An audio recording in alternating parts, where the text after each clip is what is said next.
Welcome to Dark Loops Productions. I'm Dr. Scott Jordan, aka Zombie Scotty. I'm a cognitive psychologist philosopher at Illinois State University. And I had to say, as you saw me post on Facebook a few weeks ago, I had the immense pleasure of being able to participate in a panel about the Expanse at the Jet Propulsion Laboratories at Caltech. With me here today is Krys Blackwood, the person who invited me. Krys, please introduce yourself. Tell everyone what you do, and then tell me about how all this came together. Hi there. I'm a screaming firehawk, first and foremost, but I'm also a human-centered designer at the Jet Propulsion Laboratory in Pasadena, California. And it's a really exciting story how this came together. So at San Diego Comic-Con, I had the great pleasure of meeting Scott and being on a panel for the Expanse, where I also got to meet Bob Munroe, who is the VFX supervisor for the Expanse. Just an amazing human being, and we got along great. And he said that it's his bucket list item to come to JPL. So of course I was going to make that happen. Yeah, those are the kind of things that feel like destiny, right? I mean, the stars align. It's like this was supposed to happen. Exactly. Yes, exactly. So while we're planning his visit to JPL, Bob says, can I invite some of my friends? And again, of course, the answer is yes, right? Bob wants, he gets. So we ended up with a tour of Bob Munroe, his business partner, Sam, Nadine Nicole, who plays Clarissa Mao, Chad Coleman, who plays Fred Johnson, and Cara Gee herself, drummer. So joining us were yourself, which was really fun, Michael P., who is the reason I got to be on that panel to begin with. So he's kind of the start of all this. And Chris Keller, who introduced me to Michael P. So we had 3 Screaming Firehawks and a bunch of Expanse folks. I almost forgot to say we had Glenton Richards, the writer of the Expanse, one of the writers. So it was one of the best days of my life, I'm going to be honest. Oh, so, I have to ditto that. It was absolutely amazing. Yeah. Well, on that note, I mean, one of the reasons I organized this is because I wanted to give you a moment to tell everybody how it came together, but I also want everybody to know that the beginning of the video does not start with the beginning of the show. So it was recorded on a colleague's phone, and I wanted to give you the opportunity to make a proper introduction. So on that note, Krys, thank you so much for showing up and introducing the video, and here we go. Wanted to come to JPL because he has a very special connection to JPL. Bob, can you tell us about that? I can happy to tell you about that. So we were on an Expanse panel moderated by Michael 2 weeks ago at Comic-Con, or 3 weeks ago. Was that a month ago? A month ago. It remains so vivid in my mind.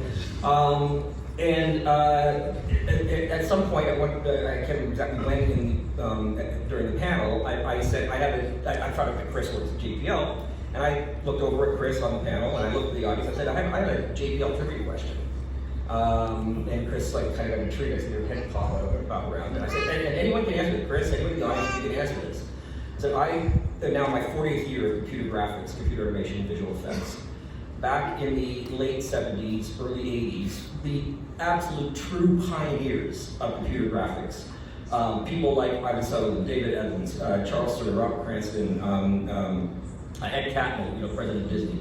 And I said, there was one other person, and Ivan Sutherland, Evans and Sutherland had the best flight simulators that could be made back then. The military was like just a huge contractor. These guys are all geniuses. They all wrote their own, of course, shaders and rendering algorithms. The true pioneers of computer graphics. And Ivan Sutherland said, there are 12 great minds in computer graphics. This person is 6 of them. And I said, who is he talking about? Does anybody in the audience here know? You got it! All right. Dr. James Blinn. There he is. There's a picture of him on the screen. So Ivan Sutherland, said, there are 12 great people in computer graphics. Jim Blinn is 6. He looks like David Letterman. He does.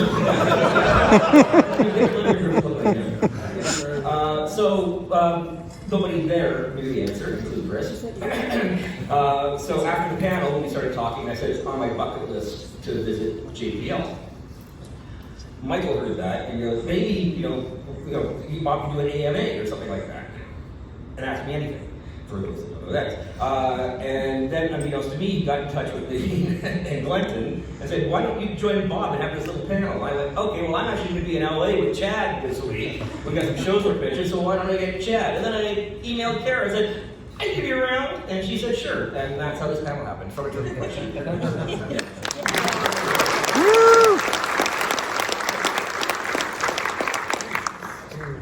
Three guesses for my next question's for. I don't know who that is. So Chad, Fred Yes. Johnson was a chief of operations at Tyco. Yay, operations! JPL NASA And that's where a lot of the ships of the Expanse are built. So Fred kind of stood at the intersection of three factions: Earth, Mars, and the Belt, for those of you unwashed masses who haven't seen the show. What can you teach us about juggling competing interests? Well, first and foremost, you have to be long-suffering. You have to be a seriously introspective person. You have to have hope that humanity is willing to travel to a higher state of consciousness and want to come together. And you have to accept that others will not see you as you see yourself, will call you other than you are, and you still stand with compassion and open arms. That's it.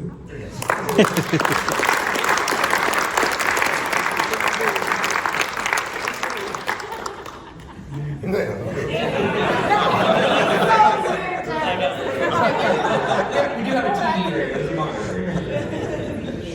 So Cara Drummer worked as an engineer on the docks before she rose to her leadership position. She is brilliant, but also very physical. So how much did her engineering background affect your performance? Yeah. That's what it is. I feel like that, I have zero experience engineering, right? Zero. So I don't know, I feel like that was something that I let the writers channel through me. I feel like a lot of that jargon that she's, speaking when she's speaking, especially at the beginning of Naomi, I just put a lot of faith into our writers. And this was a show where you were rewarded for that because people really give you a lot of credit for things that you don't deserve any credit for. But I feel like for me, more than the engineering aspect, what I did relate to very much was coming as an outsider and rising through the ranks in an industry where you're constantly being told that you don't belong, and having to prove yourself over and over and over and over again.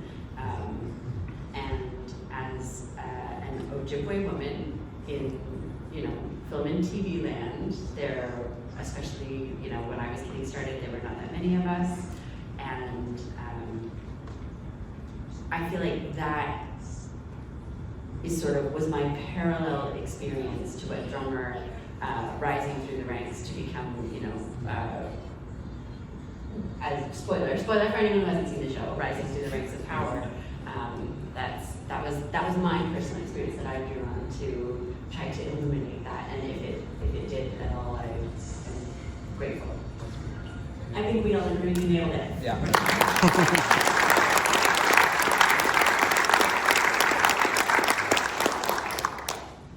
Nadine, your character is probably the most technical of the character actors we have here today. You also play an engineer, who literally saves the day with her technical acumen. So I'm wondering what you drew on to inform your performance. So like Cara, I'm not an engineer. I'm guessing you guys have the Epstein drive here, right? Of course. Yeah. You guys can probably explain it better than I can. So yeah, it was a very collaborative effort. I think we would really lean on the writers or the director and really, wiggle that knob and drive the shuttle. But I think one of the values that I think really helps us, probably similar to you guys, is curiosity. So I've always been, just really drawn to problem solving, critical thinking, and kind of like building and assembling things. Like I'm really good with my hands and love like a power drill or a miter saw or using like protractors or compasses. So though I might not have an engineering background, the curiosity to say like, oh, okay, how does this work? Can you explain it to me? And sit down with the director and kind of like really get to know things so that when you're actually doing, it comes across like you're actually doing something when you're saying your lines. So it's a very collaborative effort. And I think I just, drew on some of the values that I hold, that engineers hold as well. Curiosity, clothing, wonderful, and murder.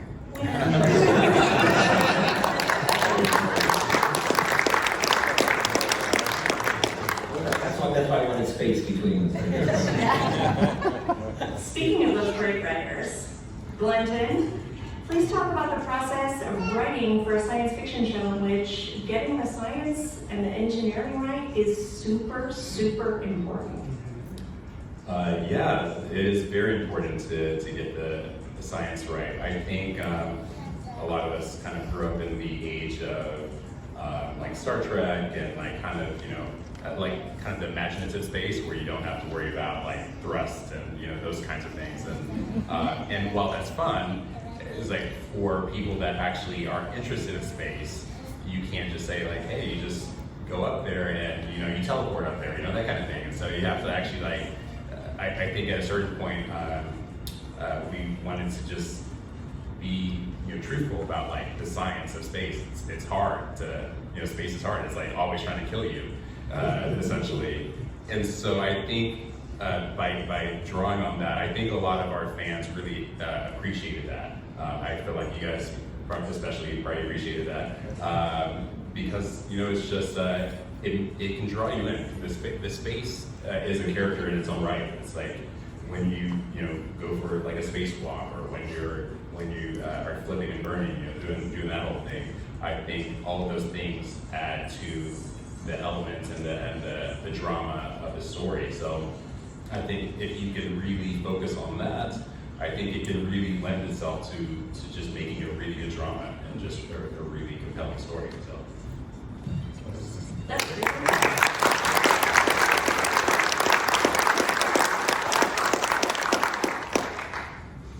Michael, as I said in your intro, you got to visit the set. Can you tell us what that experience was like? Okay, that picture's not true because my brain had fallen out of my head. And by the way, I always publicly do this. Bob Munroe invited me to the set, and dear God in heaven, it is the most amazing place you've ever been. I got to go up on the ship. I actually got to see something. If for those of you who watched the series, do you remember when Officer Rala escaped with Bobby, and you remember the suit that she wore? Mm-hmm. Well, I was there when they first had that suit, and Bob says, you cannot film this because it had not, it hadn't been released and no one knew about it. And I got to see it first. And so you can just imagine, it is the most amazing thing to actually go on the set. And one of the things you realize when you go on the set is, it's work.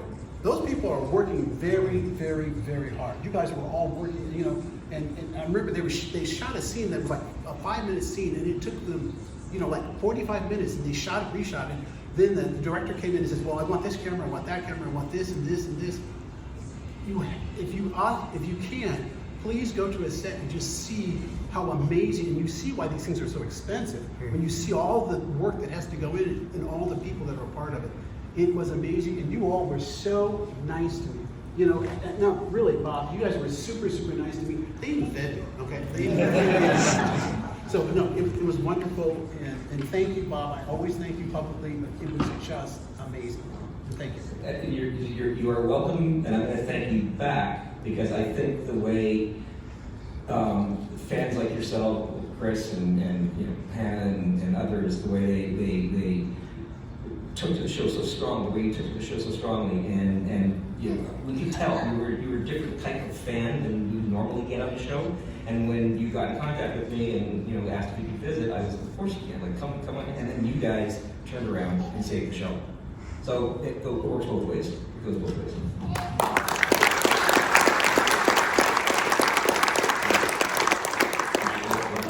Quick question. Did you get to try on Sheree's suit? Because I think that's what we all want to know. No, I tried on the heels that she had to wear. So speaking of saving the show, Krys, can you talk about the campaign to save the show? It was canceled by Sci-Fi after 3 seasons, and the fans started a campaign led by, among others, Krys. So can you tell us about that? You're giving me way too much credit. We had such a great group up at the top. I didn't even come on until the 11th. Everybody else had started 2 days earlier, and I'm like, wait. So I ran an email campaign where we were emailing Jeff's personal email and sending things to Amazon Marketing, and everything said save the Expanse, and we just, I don't know how they tolerated us, but they were very nice about it. But I mean, Munroe and Dave and Ed and Hannah and Tracy, what's his first name? We're all 24 hours a day pushing to save the Expanse. They just, anything you can think of, they did. Laura, too. And Laura, yeah. And I know it's a total coincidence, like you're talking about kids that you just mentioned. I happened to be at Amazon at a meeting not Expanse related. I was at Amazon. I walked out and that was flying around. Are you kidding me? Glenton and I went to look at it together. Yeah, I was actually at Amazon. I was like, right, So funny. they did it. Yeah, they scanned the balloon that went up the little model rocket. Munroe's ideas. It went up to, you know, space. It didn't quite reach all the way up there, but It was up. It went to the fringe. It lasted really went to the fringe.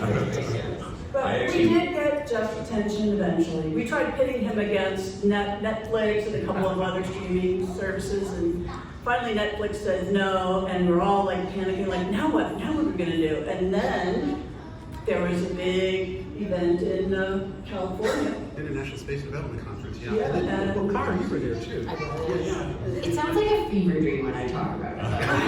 The richest man in the universe asked us all to stand up and told us we had our jobs back. I swear, I was wearing pants, like it was just a weird dream. But it was so amazing though, with everybody there, and Mr. Bezos was there too. And, you know, everybody had a little chat with him, and then, you know, Stephen and Wes, and, you know, and Bobek, you were there too. Yes. So was Buzz Aldrin, by the way. Yeah. Buzz Aldrin was there. I had some unexpected before you all did, because you guys were out in the hallway when he said it. So we got the news from somebody on Twitter, and then I forget who, I think it was Murillo that got texted and said, get out there. So he. Can I tell you guys something? I'm really not supposed to tell you this. But I am going to tell you something. I knew before everyone did, because I had talked to, there was a specific person that I was told to talk to. He and I had a conversation, and he told me what was going to happen. So I knew. And you had to sit there that whole time. And I couldn't say anything to anybody. That's But I did know. I mean, I can tell you all my secrets. I know you can spill that. You can spill. Well, you know, this is who I used to work for. I used to work for a government agency where we had to keep secrets. I couldn't tell you. So I keep a secret, guys. So I kept that seriously. I knew, but I didn't tell you. I didn't. Also, a fun fact about this banner, I live a few blocks away from Amazon Studios. And so when the news came out that they were going to be flying a banner over Amazon Studios, I was like, oh my gosh, I want to go see this. So it was like the middle of the afternoon, and I could actually hear it from my apartment. And I was like, wait a minute, I think that's a plane. And so I go there, and Cara's there, and we're like, oh my gosh, look at this banner. And so it was just like so amazing. So thank you to all the fans that saved our jobs. Callie was there too, right? On there. Not that. Callie was there too. Not when I was there, but whatever. Yeah, Kelly Lambert is one of the other writers of the Expanse. All right, let's change lanes a little bit and get back to the science. Scott, most of the time in science fiction, we either get physics or we get social sciences, but the Expanse kind of gives us both. Can you talk a little bit and give us some perspective on the social sciences in the Expanse? I'd love to, and it's so cool to be here. Thank you for the invite. I need to contextualize why I'm here. I did bring my sample of proto-molecule. Friends, you can't have any. And Nadine, I hope you don't get creeped out by the fact that I carry a picture of your sister around all the time. And of course,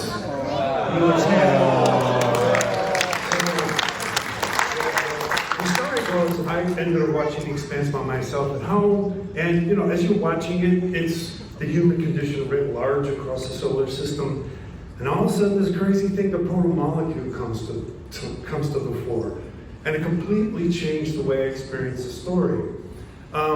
So most of the time, I do a lot of equity, diversity, inclusion, access work at my university. I was chair of the Department of Psychology for 15 years, with last Friday being my last day. Thank you very much. And so when we do this kind of work, we do it very intentionally, very consciously. We have meetings where we talk things through. And on the one hand, people often have those conversations and they feel like the conscious acknowledgement means the problem solved. And consciousness is really there just to disrupt what you do automatically every day, walking, breathing, thinking. I have no idea how my hand's moving, right?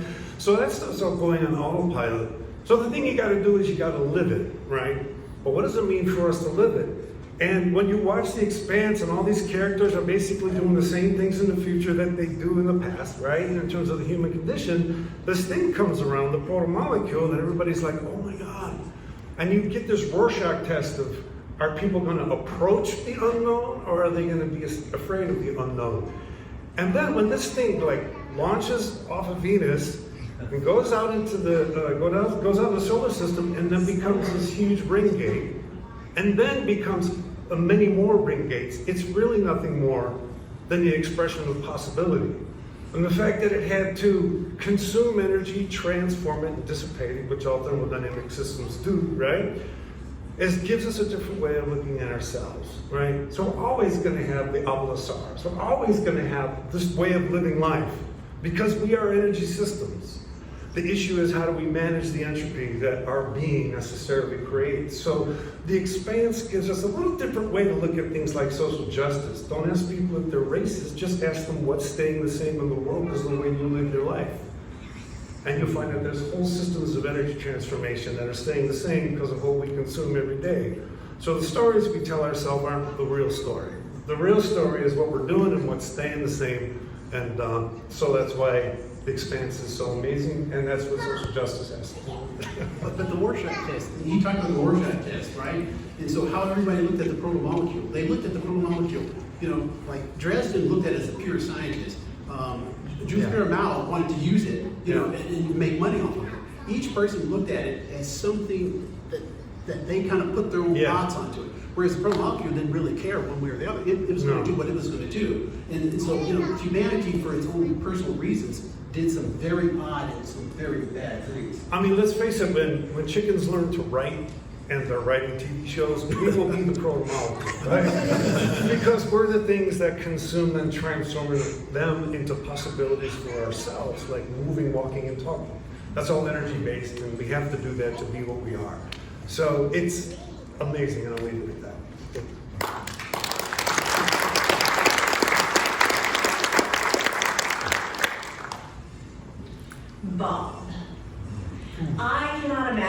different the Expanse would have been without the spectacular visual effects you created.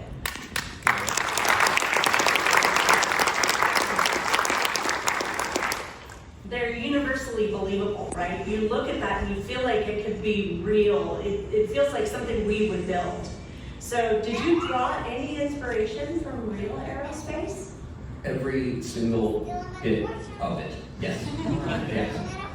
There wasn't anything that was designed or built in visual effects that we didn't find some real world comparable to.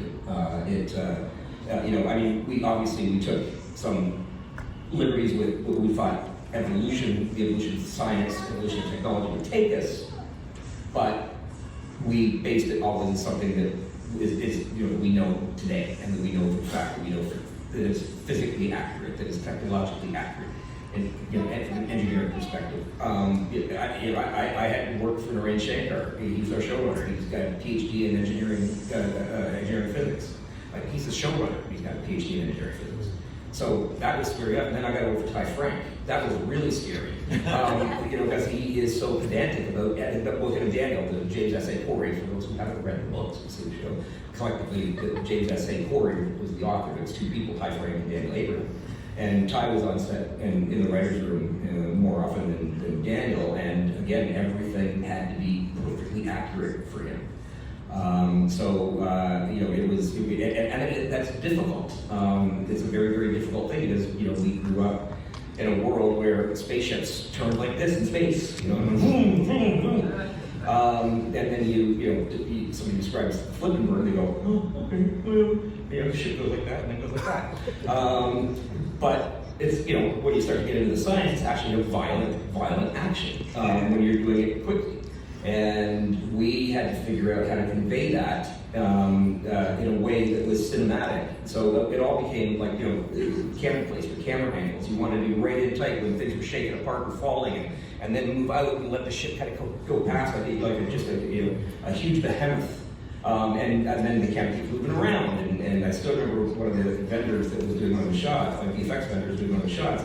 I said, I want a shot where it's like there's a train going down a track uncontrollably fast, and there's a dolly track attached to the train all the way around, and there's somebody running a camera around all the way. And then effectively now I can drone. Back then I was drone technology wasn't quite there. But I said, just make it do it like that. Think about that. Think about the shot as if you were doing that shot, and that's the big shot of the Canterbury when it's doing the main shot was doing the flip and burn.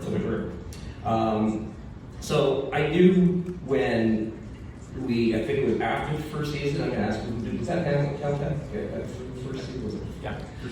So I knew there was a scientist, an astronomer on this panel, Jessie Christensen, and she said, and her husband is also a scientist, she said that when they saw the flip and burn, they both jumped up off the couch cheering. And I knew I got it. Like, I knew we got it. So yeah, the accuracy was incredibly important. Sometimes we messed up. There were a couple of times. This is, I'm going to show, are you coming, yes, are you coming back to me on all this, or is this? No. If you are, I'll save this for next time. If not, I'll do this now. Go ahead, just in case. Okay, just in case, great. I've got a clip of the biggest mistake we made. Now, to be fair, we had a Starbucks cut. Everybody saw it. There were a lot of arguments between me and the director about this, and Naren and me against the director. But the director's vision, quote unquote, vision won, and I'm just going to play the clip, or have the clip played. Yeah. Our amazing team design.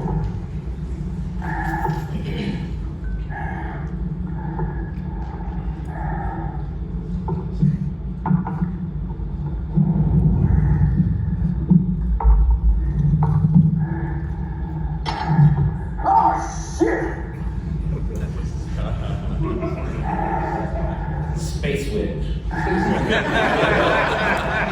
want JPL to secure financing to do as much research and development into space wind as possible.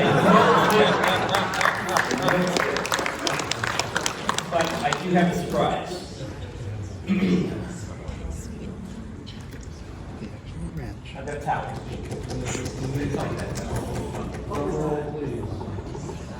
Bob, I want that. I'm sorry.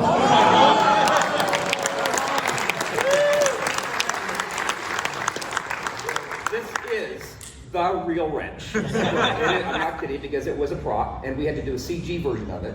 So whenever we have to do a CG version of props, I get the props, so we have to scan them, recreate them, whatever. I've had this ever since that episode. That's awesome. I am now donating this to JPL.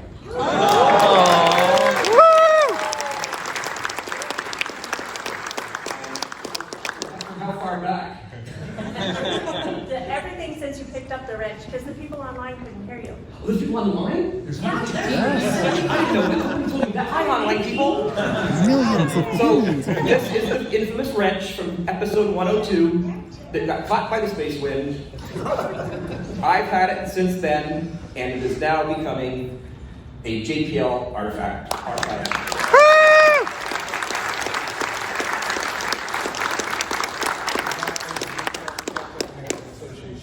We accept this. It's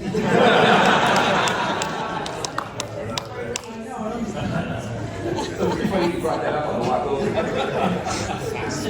had my backpack.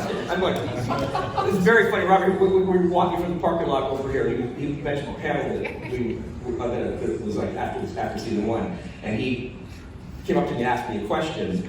And I can't remember exactly what the question was, but it's something like he loved the fact that everything was accurate. I said, well, I do have to be a couple of that. There's one shot with the wrench flying away. And we're talking about this like 15 minutes ago. Like we're just walking, I got the wrench in my backpack going.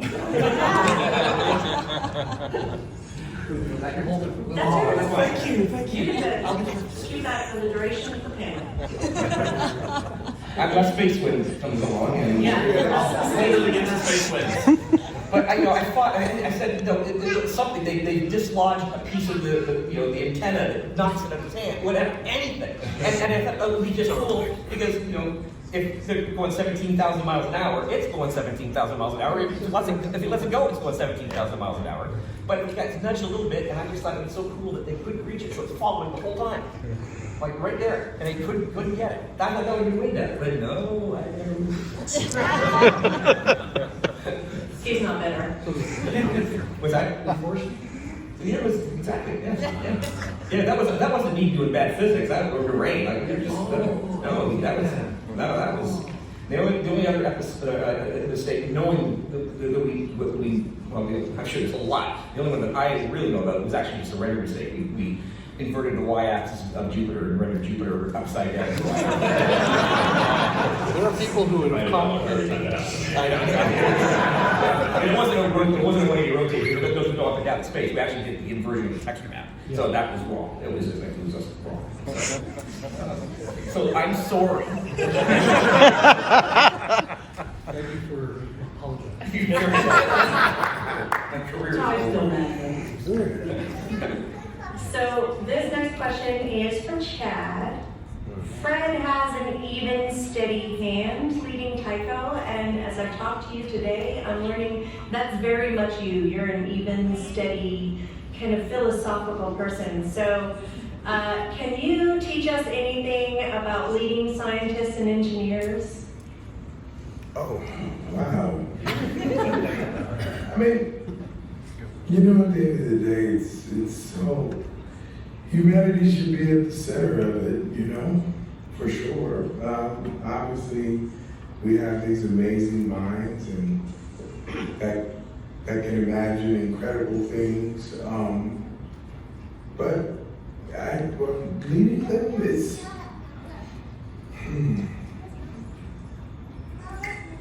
trying to,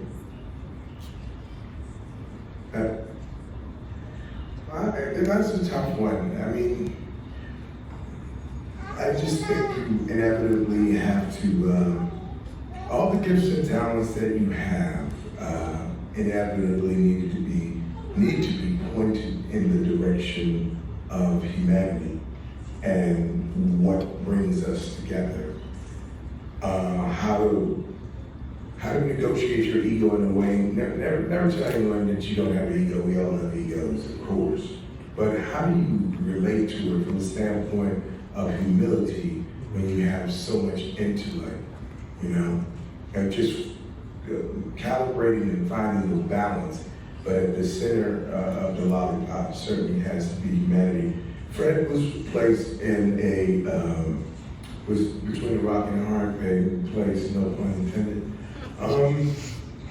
And he had to, you know, he was trying desperately to revitalize his own, you know, the way people felt about him. It was important to him to try to reach out to others, and it was important to him to try to bring people together. I know it sounds like a broken record, but that's a very real deal in the world that we live in right now. If we don't cue up those things and make them the main thing, we're destroying it ourselves.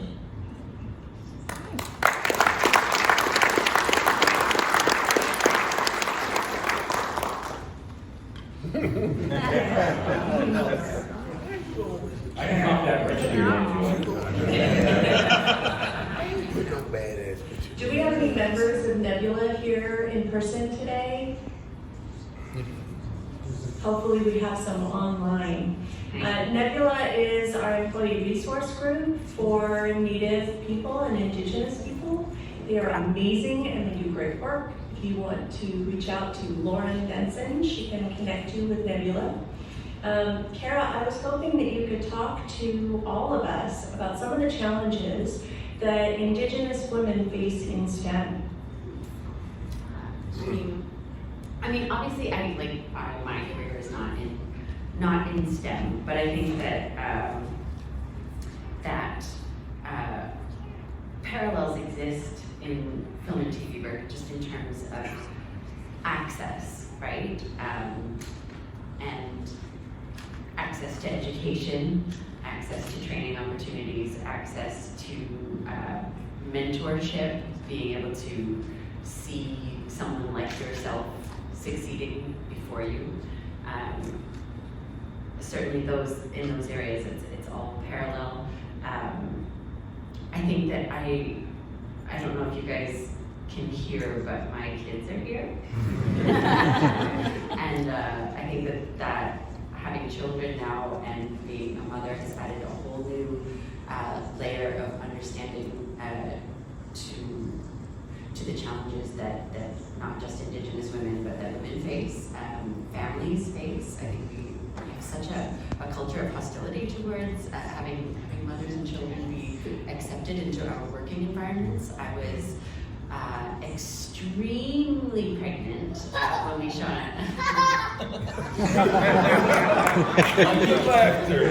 Thank you. I was extremely pregnant when we shot season 5, and I had a brand new baby when we shot season 6, and I was pregnant again when I shot the video game spin-off that we did. That was based on Drummer. Really fortunate to be carving a place for women, for pregnant women, and women with young children, and just sort of fighting at every step of the way for access and accommodation. When my second child was born, I went out to New Zealand. I shot a season of the show Sweet Tooth, and was, you know, still breastfeeding at work when I was shooting that, and I feel like that has just opened my eyes to all kinds of the realities of who has been shut out of our industries, and what kind of future are we imagining? You know, our job is to imagine a future, and we're telling stories. Your job is imagining the future, you know, what it can look like. And when we're not including women and mothers in that, when we're not readily including Indigenous people or people from disadvantaged backgrounds, we're not painting a complete picture. And how much more interesting will our ideas about the future be if we can include a true diversity of voices and thoughts, and, you know, things we've never even thought of. You know, how do you get the stroller in the auditorium? How do you know it's outside? It's parked outside. How do we get that? How do we have those kinds of accessibility questions? You know, in outer space when we're all going out there. You know, so Yeah, thanks for asking me about that, Krys, and thank you for making it possible. Krys had to really think creatively for it to be possible for me to even be here today. Because I'm solo parenting right now with these little ones. They're watching The Little Mermaid. But that's just an example of how we can really work and how hard we have to work to include each other.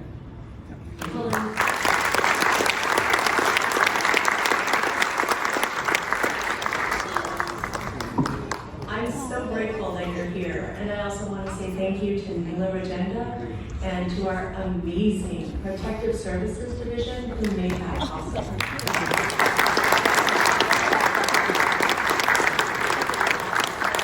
I didn't pay them to do that. I did. So we have 15 minutes left. I have a lot more questions, but I can also open it up to audience questions. Can I get some hell yes if you guys would like to ask questions? We can go a little over. Michael says, you heard it from him. Okay, I'll do 15 more minutes of my questions, and then we'll do 15 minutes of your questions. Is that allowed, Michael? Yes. What do you think? Maybe, folks? All right. Nadine, could you please talk to us about the nonprofit organization that you have? Sure. Thanks for asking. So this is just a passion project I started, I don't know, a long time ago, a few dozen years ago, driven by my passion for creativity and healing and connection. So it started going out to Sierra Leone and empowering orphaned youth out there with trauma awareness and healing arts and meditation, and grew into social emotional learning programs for youth here in Los Angeles, and programs with educators in the nation. We worked with the LAPD and their youth cadets and their youth services officers, teaching emotional and social intelligence. And so, actually, from the Expanse, I was introduced to another nonprofit that I sit on the board. You guys might know of them, called Space for Humanity. Has anyone heard of them? Okay, so we send purpose-driven leaders to space. And I got introduced to them through this show miraculously, and they just loved what we were doing, and they really inspired me to bridge that gap between self-exploration and cosmic queries. So we're now re-envisioning our mission to inspire people on the science of interconnectedness for ourselves, each other, and the planet.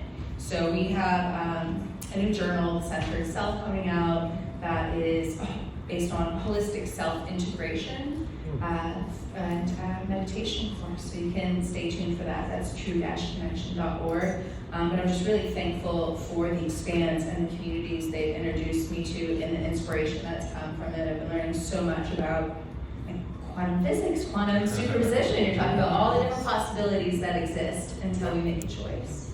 And so I'm just really grateful for this community. Thank you. Could I just ask one quick question?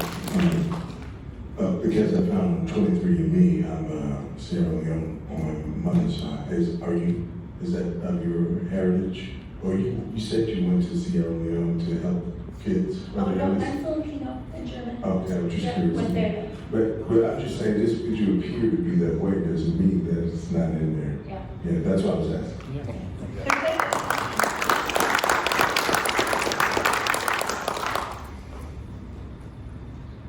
So before I move on, my next question is for Glenton. But before I move on, I wanted to also note that there's another person who made it possible for Cara and her littles to be here today. Two people, that's Mark Chodis and Madeline, is it Lambert or Lambert? Lambert. They have volunteered to be custodians of the littles during the panel, so thank you so much.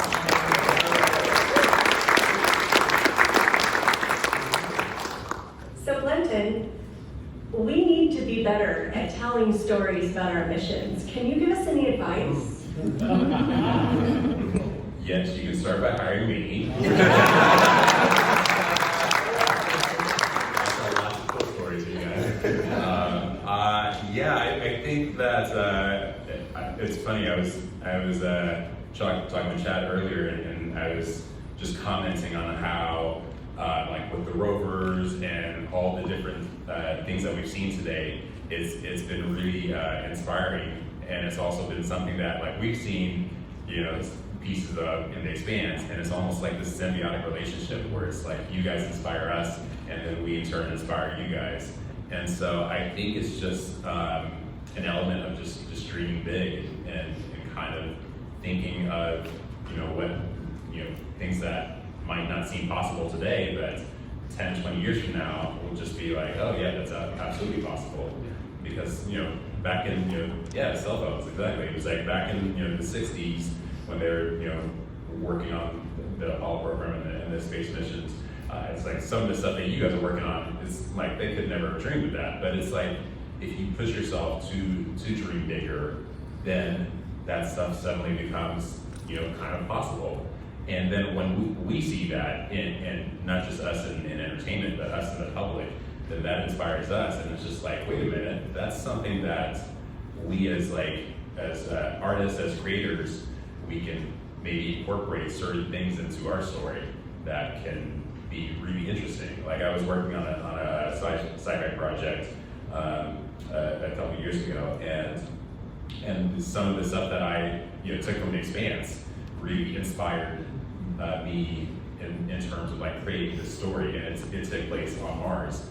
And so, and it was just kind of funny when I was like pitching it to the various like studios and production companies, like they were just kind of amazed by like some of how I was incorporating some of the drama and the science elements.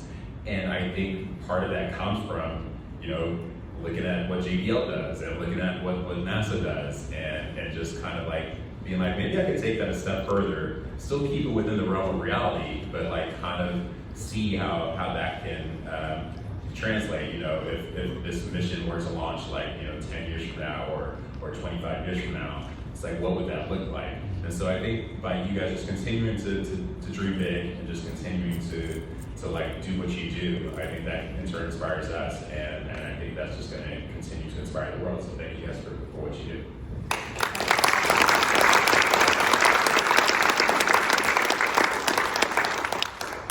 And thank you for telling the stories that get kids interested in space that then grow up and do this for a living.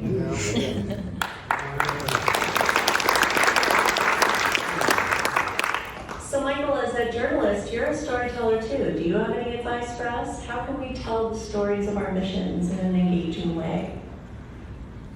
That's a hard question because he's a way better writer than I am. Like super, so much better.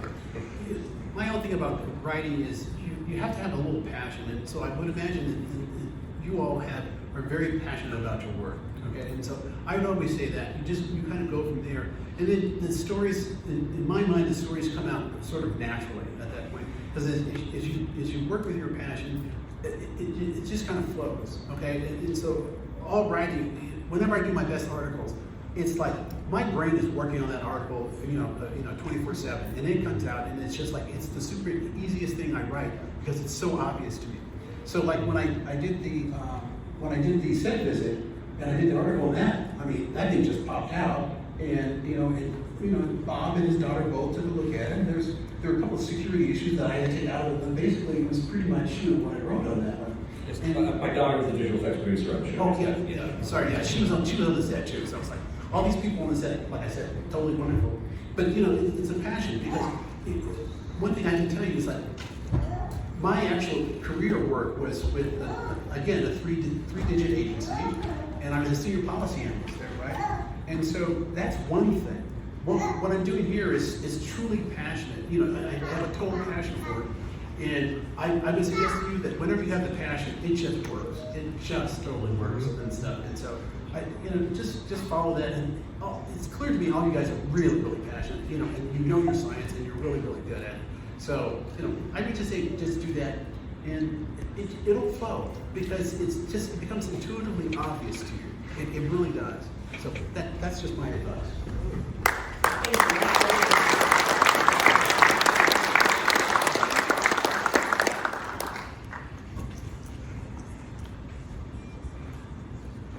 advance? No, it's not advancing for some reason.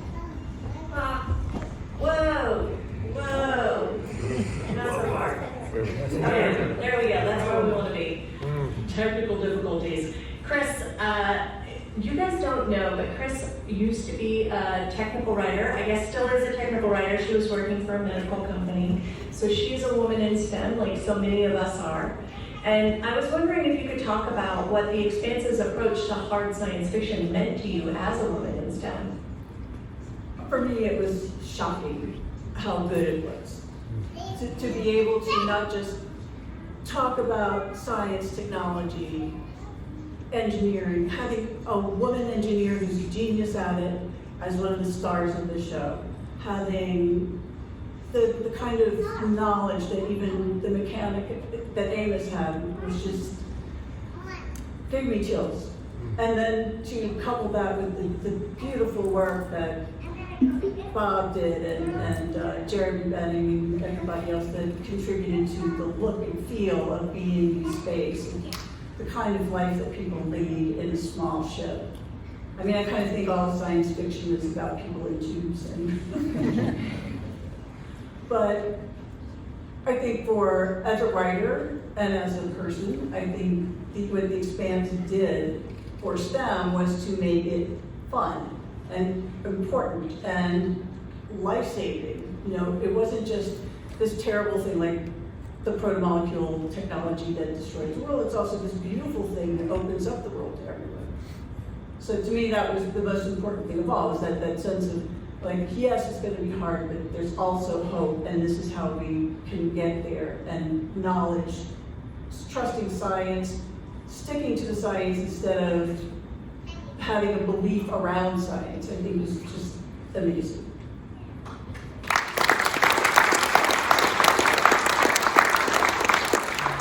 Young Sing Sesaka. So Scott, I'm going to give you the last question before we take it to audience questions. We have here 3 characters who are, shall we say, morally complicated. Can you talk about morality? Because you've written books, you've lectured, you've taught classes on morality. Can you talk about the morality of these 3? I'm right here. I'm right here. Brian checks in the mail. Hands.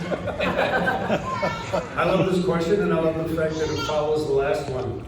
Because one of the reasons the women in the show are so powerful and exceptional is because it's been normalized. And when these things become normalized in characters, they get to be full people.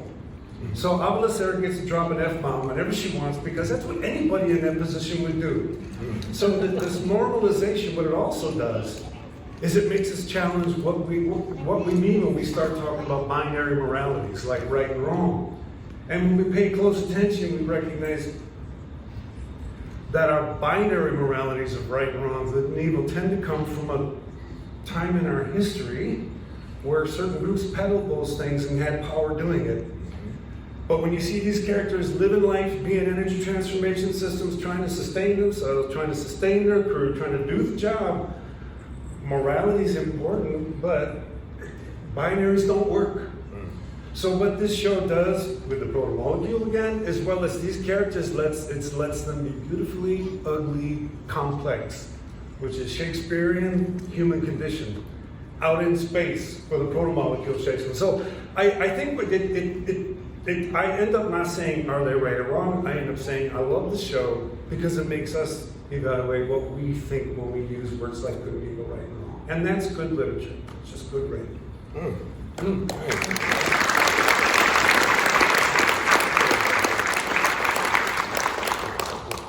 Beautifully said. Yes. Would anybody here or online like to ask a question? Is anybody looking online? Like, can we let the online people speak? Is that possible? Yeah. Okay. Let's take a question online first, and then we'll take in-room questions, and we'll try to alternate.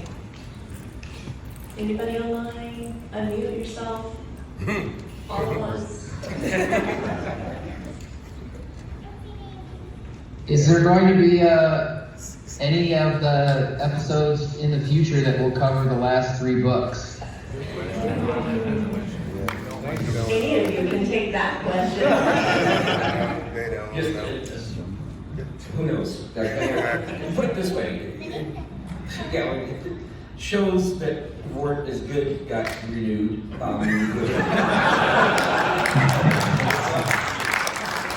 So it's a good show, and there might be at some point a little groundswell activity going on. It wouldn't surprise. Nothing that I can confirm, but it wouldn't surprise.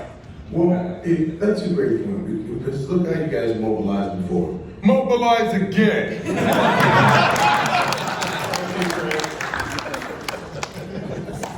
Rally the belters. Degree the belt. All right, Ray, go for it. Well, first off, thank you, because my background is Pueblo Indian, so any type of a media that shows us in the future, and that, again, being normalized, it means a lot. But essentially what I was curious about was, like, one of the reasons why, like, I love the Belters is because it's very much blue-collar in space, and like my father was an aircraft and power plant mechanic at LAX. He was in the Navy for many years. That's an aircraft wrench, isn't it? Like from a 37. But so for the Belters, like when you're drawing inspiration for your characters and doing all that, finding that like I'm just trying to get through my day, man, and then everything else kind of coming on. Like what was part of your inspiration for showcasing that and getting dragged into everything? Oh, first of all, I love your passion, bro. You know, man. When I first was approached to do this and I looked at Fred, I was thinking about Colin Powell, right? And he too was in between a rock and a hard place, right? And becoming a pawn, you know? Also, like, in your own mind, feeling like you went from other to accepted and a part of, only to be thrown out again. So, yeah, all those dynamics of power and the definitions of power and who has access and who doesn't and who controls the narrative, you know, things of that nature. But inevitably it drills down to what you said, right? The people, we're all the common man, really, you know? It's just some who have more access and, you know, the material and the money and the leveraging of systems to call it a certain way. It doesn't matter how much you call it, you cannot forget the common man, truly. So, it was well said on your part, so it was just, especially when you experience, you know, that kind of, I don't want to, is it prejudice? What, you know? Yes. That was a setup, I wanted her, you know, we played together on, you know, the show, so I wanted her to come in on that. She did that beautifully. Yeah, so at the end of the day, no matter how big the system, oh, it's okay, baby. Mommy's coming. Mommy coming to get you. That's beautiful. That's beautiful. All real, baby. Integrated work the whole. Now listen, son, when I'm trying to talk. So, no, seriously, let me just finish up real quick. I don't want to be long-winded. You see, it's humanity, it's existence, it's the uncertainty, it's you can allow just one or two people to decide who we are, you know? So inevitably it's going to be about a collective, you know, because the majority of the people are just trying to get by. So we all gotta continue to stay connected to that piece of us that knows full well that we all need, well, we didn't need it out there, but here we need oxygen, gravity, and a mind to try to even begin to matriculate this thing called life. So that's me. Just humanity.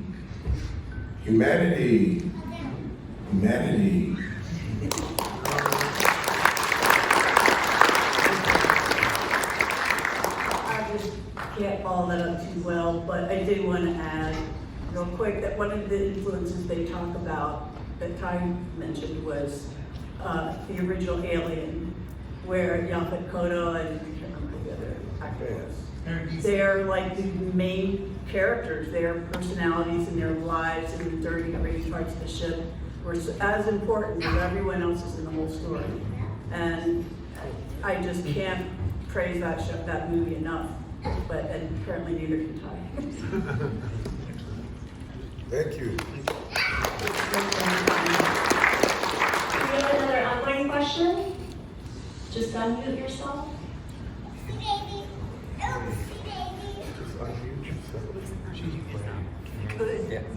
All right, Rishi. Hi everyone. Thank you all so much for being here. I think you can tell there's a huge amount of love and support for all the work you've done. I'm a huge fan and read all the books and the shows. I think I've seen the entire show maybe 3 or 4 times. Like, huge fan. Please. There you go.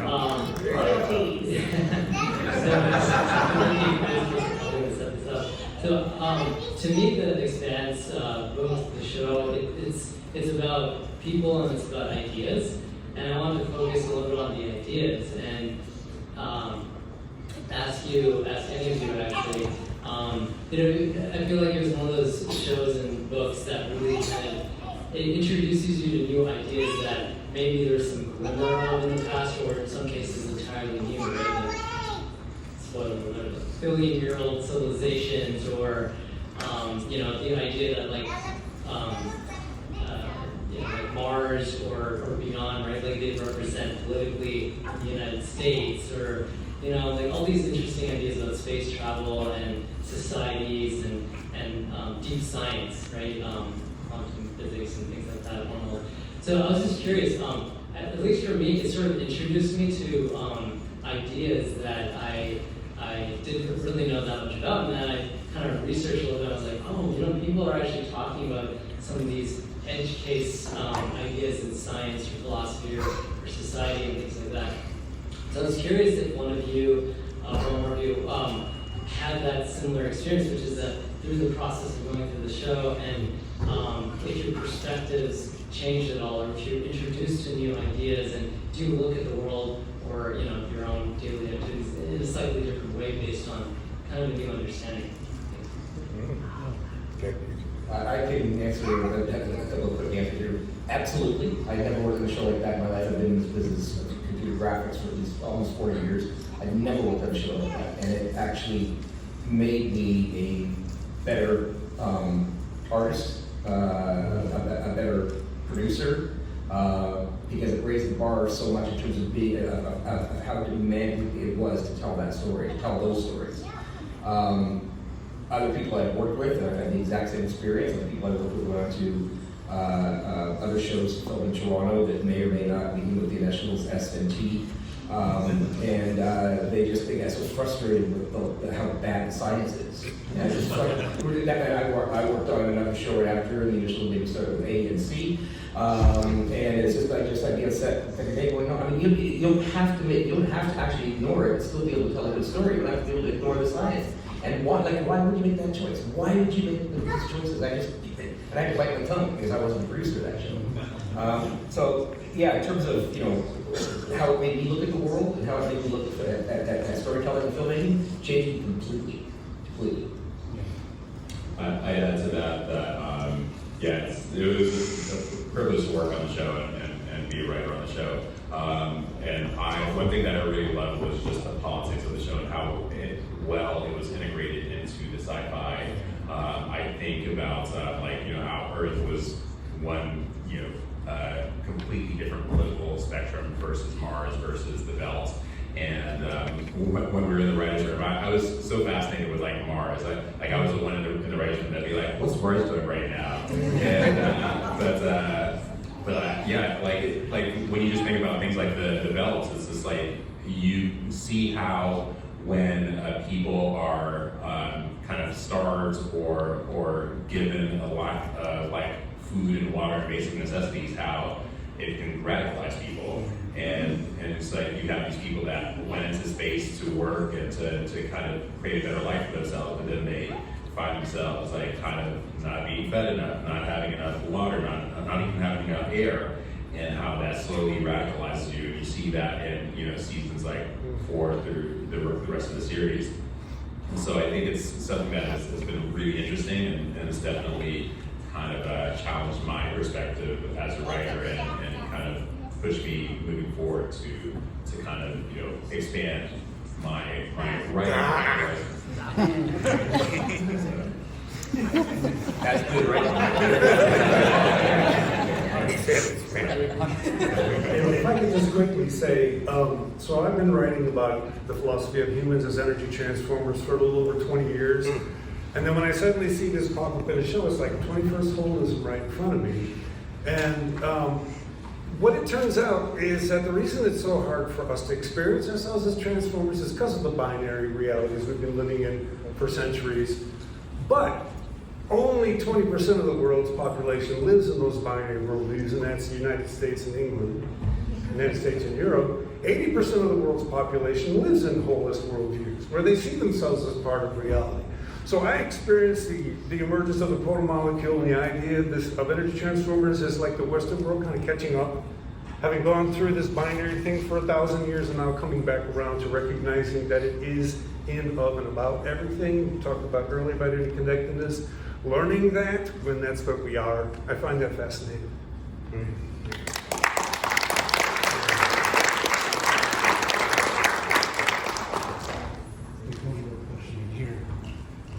Okay, that's great. I don't know your name, so will you please say your name?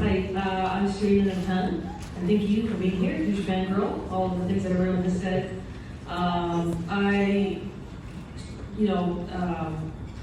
Really rooted for the Belters, as a resistance group. I think we always do. And I think the show does such a good job of showing the struggle of being in a resistance group. People have different ways of going about it. People change throughout it based on other people that they meet.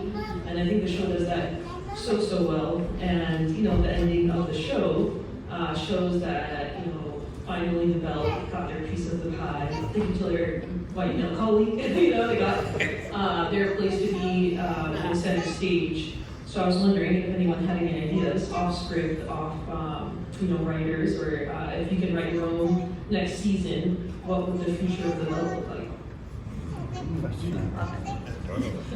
You're the writer.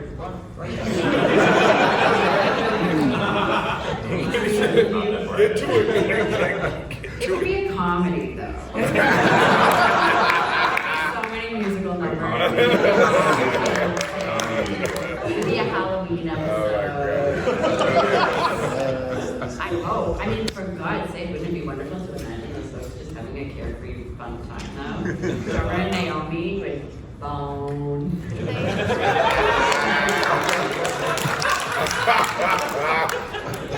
love gravity, of course, right? The show doesn't really show how hard it is to live with gravity for them. Well, maybe adding on to what you were saying from the previous question and what you were talking about, like for humanity to change something, for us not to take our same problems out into space and just keep permeating as a parasite, I think we have to change our systems and to match our new theologies and perspectives, right? So maybe there's something with that, like the Belters writing their new perspectives that are inclusive of all of what needs to happen. In the first season, the XO, that went crazy, right, on the ship, and stuff. And what he said, and I always put this in one of my slides, is, why couldn't we have brought more light? And that was a quintessential question that was raised in that first episode, and it's permeated through until the end. For those who've read all the books, think about how the ending happens, and so what do we wind up bringing in the end there? And so, especially for people who read the books, I'm not going to spoil it if you haven't read the books, but that's the point. Why couldn't we have brought more light? I have a question for everyone here. Who is contemplating us living in a simulation?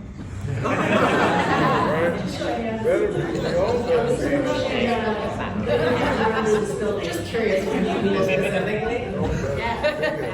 For sure.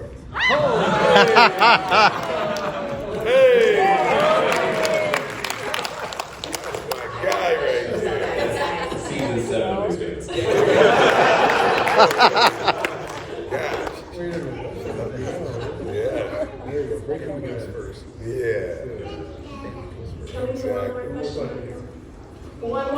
please, gentlemen over here.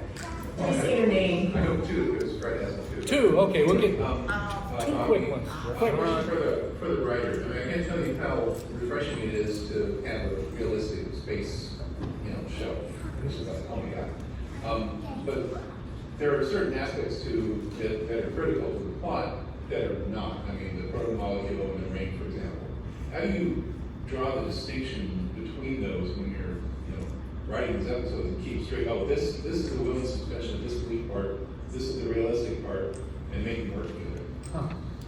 Yeah, I think we were very fortunate in the sense that we had a series of books to go off of. So we had, James S.A. Corey, Ty, and Daniel, who had written and thought out this amazing world. And so we had, things like the proto-molecule already in the books, but they were great in the sense that when they joined the writers' room, they were also writers on the show. They were just like, hey, if we have a better idea to go off of, we can do that. And so I think it was a balance of especially in the early books and the early seasons of focusing on the hard science stuff, and with a little bit of sprinkles of obviously the proto-molecule and everything. But then kind of later, as you kind of go through the rings and you go through different systems and planets, then it's like you can kind of imagine a little bit stuff that is outside the box, outside of the realm of possibility on Earth. And so I think it's definitely a balancing act. And so I think we pulled it off. And so what do you guys do?